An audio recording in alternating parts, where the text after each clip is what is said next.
Kalau menurut kalian bangsa dan ras yang paling unggul di muka bumi adalah Amerika? Bukan. Rusia? Bukan juga. Jerman? Inggris? Prancis? Juga bukan. Cina? Apalagi? Bukan guys. Menurut ahli DNA dari Oxford University, Stephen Oppenheimer, pada acara bedah bukunya berjudul Eden in the East, Surga di Timur, bahwa induk peradaban manusia modern bukan berasal dari Mesir, bukan dari Mediterania, dan tidak juga dari Mesopotamia, bukan pula dari Barat apalagi Cina, tetapi peradaban manusia modern justru dari Indonesia.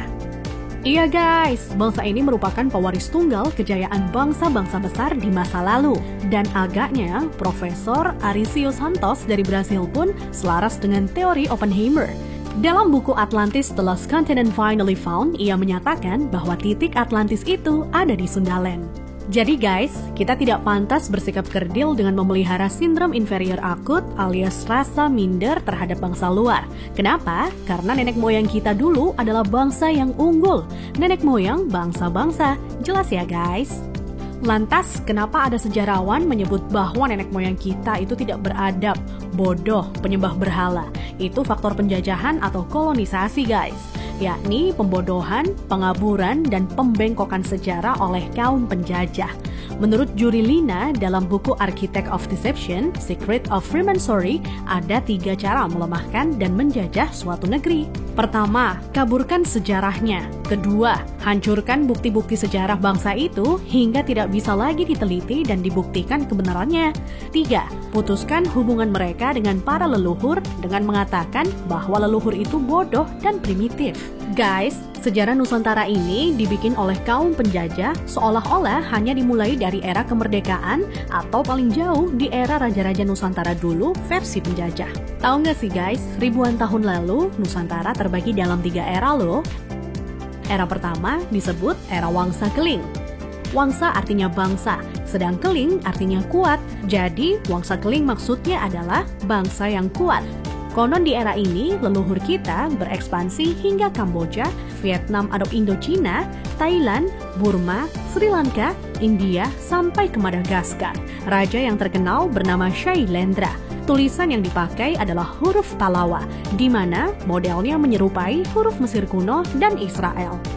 Pusat pemerintahan di sekitar Jogja sampai ke wilayah Dieng. Maka ketika Israel mengklaim masih keturunan Moria, maksudnya adalah Gunung Muria di Dieng guys. Dieng artinya penguasa, kemudian bergeser menjadi Dahnyang atau Dayang, artinya juga penguasa. Setelah Wangsa Keling menghilang, di Tenggarai munculnya situs Dieng maupun Candi Borobudur. Nah, habisnya era Wangsa Keling ditandai dengan bangunan Bako atau Baki, yang artinya kuburan atau berakhir, dan ditandai dengan berdirinya Candi Boko atau Bako. Era selanjutnya adalah era Medang Kamulyan. Medang artinya kemajuan dan Kamulyan artinya kemuliaan atau kejayaan. Bahwa Medang Kamulyan zaman kemajuan terutama bidang keagamaan. Agama lebih dititik beratkan dalam sistem pendidikan terpadu mulai dari lingkup kecil hingga besar. Rajanya yang terkenal adalah Ratu Boko. Di era itu merupakan cikal bakal munculnya huruf Sangsekerta yang dikenal oleh Aji Saka. Aji artinya sesuatu yang dihormati, dan Saka artinya penyangga, caga, atau tiang. Nah, tiang jika bergeser ke Cina menjadi Tian atau Tuhan. Jadi guys, Aji Saka artinya sesuatu yang dihormati karena Tuhannya, atau segala sesuatu yang mengacu pada Tuhan yang sangat dihormati. Kemudian huruf-huruf tadi akhirnya menjadi bahasa Sangsekerta. Jadi guys, Sangsekerta itu asli berasal dari bumi Nusantara atau Indonesia, bukan dari India. Kenapa? Di India tidak ada kata-kata sang. Jika berbasis kata sang, justru lebih dekat ke Cina. Contohnya Chiang Kai-shek, di mana Chiang oleh bangsa Cina dibaca sang. Jadi guys, sang itu berasal dari bahasa asli Indonesia tempo dulu, yakni bahasa Saka. Huruf yang dipakai di era Ratu Boko adalah Sangsekerta.